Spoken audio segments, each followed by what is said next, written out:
नमस्कार RJD rutting channel को आपको स्वागत। ट्रक बाइक मुहांमुही धक्का जड़े मृत। ट्रक एवं बाइक मुहांमुही धक्का जोगु जनकर घटनास्थल ही मृत्यु होइथिबा बेले अन्य जणे गुरुतर भाव में आहत होइथिबा सूचना मिली।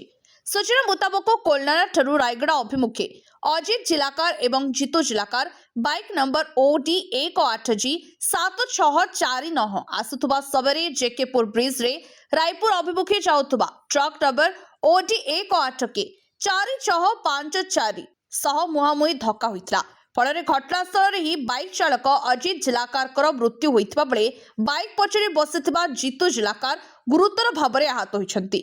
जितु जिलाकार को जेकेपुर स्थित ESI हॉस्पिटल रे भर्ती करा जाइतला, किंतु तांका अवस्था संकटापन्न हेबारु तांको रायगड़ा मुख्य चिकित्सालय को स्थानांतरित कर दैछि। मृत अजित जिलाकार का घर रायगड़ा ब्लॉक आलुबाड़ी पंचायत अंतर्गत सान कोसापाड़ू ग्रामर बोली जଣା पड़िछि। दुर्घटनार खबर पाई चांदली पुलिस घटनास्थल रे पहुंची तदंत आरंभ करिथिबा जଣା पड़िछि।